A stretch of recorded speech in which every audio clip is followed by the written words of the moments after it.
हर्ष जी, अब तो जैसा आपने भी जिक्र किया, निरंजन जी ने भी जिक्र किया, इनफैक्ट अमित जी ने भी जिक्र किया कि रेरा है। पहले तो चलिए ये था कि पैसा इधर का उधर हो जाए, वो बैंक्स को चिंता रहती थी, अब तो एस्क्रो के अंदर जाता है। उसके अलावा इस समय हाउसिंग डिमांड भी अच्छी हो चली है, यानी कि पेमेंट्स आ रहे हैं लगातार, लिक्विडिटी दूसरी तरफ से आ रही है, तो बैंक्स की चिंता कहाँ है, या फिर वो अपने पुराने अनुभव से बाहर नहीं निकल रहे? बेसिकली ये सेक्टर का परसेप्शन जो है जी, वो लेगेसी परसेप्शन अभी चल रहा है. This perception needs to be changed on the real ground reality. And today I think we are seeing sales which are at pre-COVID levels and at one of the highest levels in the last few years in the residential sector, and even the office leasing has taken up quite a bit. So whatever हम लोग ये सोच रहे थे कि Covid का एक impact आएगा, अभी तक तो वो स्टेबल है, इंडस्ट्री ग्रो कर रही है. एंड आई थिंक ये जो परसेप्शन है ये चेंज करना पड़ेगा. And because of this only the problem is arising. And ये I think the right direction is there from our finance minister to the bankers to look at real estate sector in a different kind of a new era post COVID. जी बिल्कुल. निरंजन जी, अभी थोड़ी देर पहले जब बात कर रहे थे हर्ष जी, तो उन्होंने कहा था कि जमीन के लिए भी लोन मिलना चाहिए, और मुझे याद है कि दीपक पारेख साहब, उन्होंने भी मेरे ख्याल से 6-8 महीने पहले ये बात कही थी बड़ा जोर देके कि अब वक्त आ गया है जब हम डेवलपर्स को जमीन खरीदने के लिए भी लोन दे, क्योंकि वो सबसे बड़ा डिटरेंट है. वहां पे पैसा बहुत सारा फंस जाता है, वहां पे लिक्विडिटी की कमी पड़ती है, और फिर वो पूरा इंपैक्ट आगे तक जाता है. क्या आपको लगता है कि अब वो वक्त भी आ गया है जब अफोर्डेबल हाउसिंग को हमें अगर बढ़ावा देना है, या हाउसिंग इन ऑल को बढ़ावा देना है, तो आपको जमीनों के लिए भी ऋण देना चाहिए डेवलपर्स को? अमित जी ने इसके बारे में स्पष्टता तो की है, लेकिन मैं और कुछ कहना चाहता हूं. सिर्फ जो लोग जमीन के ट्रेडिंग करते हैं उनको पैसे नहीं देना चाहिए जी. क्योंकि कोई आवश्यकता नहीं है और जरूरत नहीं है, क्योंकि उसको जमीन में इन्फ्लेशन हो जाता है. लेकिन जैसे हम प्रोजेक्ट शुरुआत करते हैं और प्रोजेक्ट डेवलपमेंट करते हैं, तो फिर जमीन के जो इनपुट है, जो कॉस्ट है, उनको लेना चाहिए for the purposes of project loan. लेकिन ट्रेडिंग करने में उनको नहीं देना चाहिए. तो ये दो भाग है.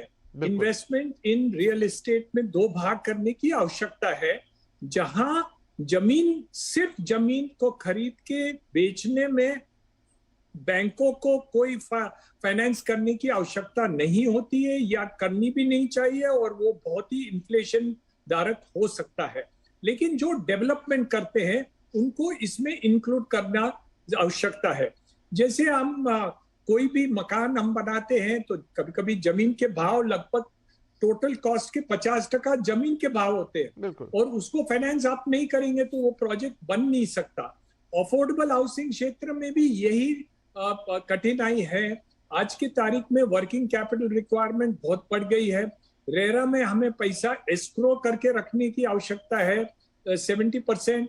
तो वर्किंग कैपिटल रिक्वायरमेंट भी बढ़ गई है, और वो बैंक पूरे जमीन को न गिन के वो देते हैं आज की तारीख में, और जो एस्क्रो अमाउंट है उसकी कोई धारा नहीं करते. तो मेरे अंदाज से इसको दोनों बातों को साथ में लेते हुए ओवरऑल, जैसे दीपक पारेख जी ने सुझाव दिया है, हम उसको क्लैरिफाई कर दे कि ऑनगोइंग प्रोजेक्ट्स या डेवलपिंग प्रोजेक्ट्स को बैंकों को take into consideration land cost, और उसको उसके ऊपर भी लोन देने की आवश्यकता है.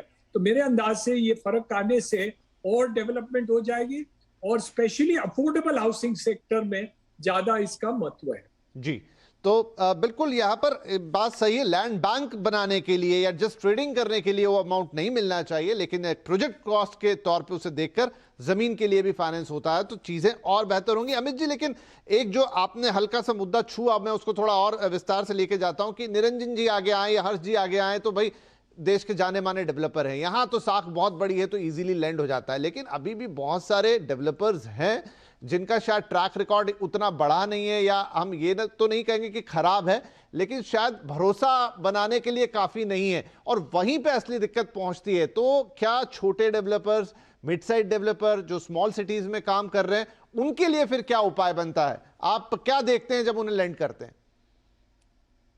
विपिन जी, पहली बात तो ग्राहकों को, दर्शकों को सचेत होना बहुत जरूरी है, स्पेशली कोविड के बाद, कि जो प्रोजेक्ट खरीद रहे हैं क्या वो कैपिटलाइज है, क्या वो फाइनेंस है. कई प्रोजेक्ट लॉन्चेस मैंने 6-8-9 महीने में एक तेजी को मद्देनजर रखते हुए लॉन्च होते देखा है।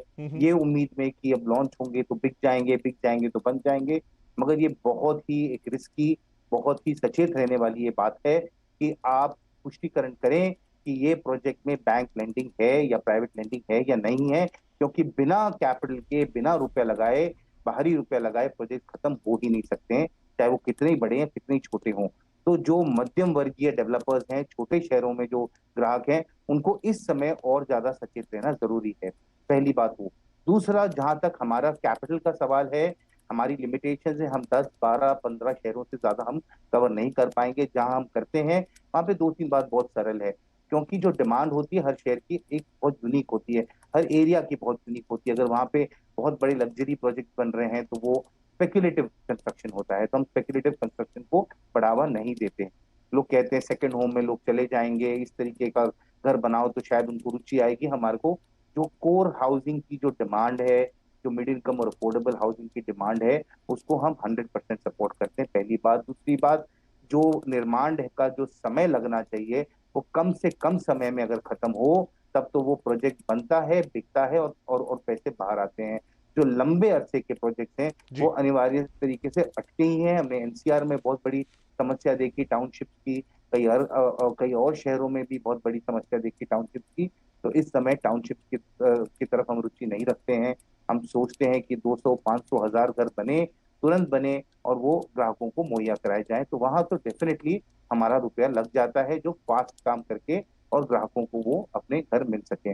तो ये बहुत जरूरी चीज होती है। तीसरी बात, जहां तक जमीन का सवाल है, निरंजन साहब ने भी बताया कि जो प्रोजेक्ट चल रहे हैं उनमें जमीन ऑलरेडी होती है। जमीन के अगर अतिरिक्त अगर और कोई खर्चे हैं, चाहे वो एफएसआई की तरफ या सरकारी खर्चों की तरफ या एडिशनल अप्रूवल की तरफ, वो हम डेफिनेटली अवेलेबल कराना चाहते हैं। हम चाहते हैं बैंक्स भी उसको अवेलेबल कराए, और जी खास करके हम इसको एक एसएमई सेक्टर की तरह मानते हैं विपिन जी, और ये बहुत जरूरी है। तो अगर आरबीआई का अगर इंटरवेंशन हो तो इस तरीके से हो कि वो भी इसको प्रायोरिटी सेक्टर, एसएमई सेक्टर की नजरिए से देखें। जो सपोर्ट एसएमई को मिलता है, चाहे वो क्रेडिट गारंटी स्कीम हो, चाहे वो अन्य और कैपिटल पार्टिसिपेशन, यहाँ तक कि प्राइवेट फंड्स को भी बैंक पैसा दे देते हैं या उनके साथ को लेंडिंग करते हैं। ये बहुत जरूरी है कि हमारा रुपया, बैंक का रुपया साथ में लगे। आई थिंक वित्त मंत्री इसीलिए आप कह रही हैं कि वो आरबीआई से इस पे बात करेंगे, क्योंकि रेगुलेटर के इंटरवेंशन के बाद जैसे इंडस्ट्री स्टेटस की या प्रायोरिटी सेक्टर लेंडिंग की हम बात कर रहे हैं, जहां से वो पैसे का रास्ता खुलेगा वो वहीं से आता है। और जब उन्होंने ये बात आगे होके कही है तो हम भी उम्मीद करते हैं कि ये जल्द होता हुआ शायद नजर आए, क्योंकि इस समय रियल एस्टेट सेक्टर में डिमांड भी अच्छी है, घर भी बन रहे हैं। कॉशियस रहने वाला जो पॉइंट है वो हमेशा से रहेगा, लेकिन अब रेरा है लोगों की सुरक्षा के लिए, तो वो भी एक प्लस पॉइंट यहां नजर आएगा। तो ये खैर बहुत गहरी चर्चा है, शायद इस पर लंबी बातचीत करते जाएं तो समय कम पड़ जाएगा, लेकिन हमारे पास क्योंकि लिमिटेड समय है और मुझे लगता है कि हमारे तीनों मेहमानों ने अपने अपने पॉइंट्स यहां पर रख दिए हैं। एंड आई होप कि जल्दी ही इस पर कोई अनाउंसमेंट, बजट में बहुत सारे अनाउंसमेंट होते हैं लेकिन बहुत सारे अनाउंसमेंट बजट के बाहर भी आते हैं, तो आरबीआई की तरफ से, सरकार की तरफ से इस बड़े मुद्दे पर भी कोई अनाउंसमेंट जल्द होता हुआ हमें दिखाई देगा और रियल एस्टेट सेक्टर और घर खरीदारों के लिए एक बेहतरीन खबर साबित हो सकती है। फिलहाल आप तीनों का ही आज की इस चर्चा में भाग लेने के लिए और अपने महत्वपूर्ण बिंदु यहां रखने के लिए शुक्रिया। नमस्कार। Thank you.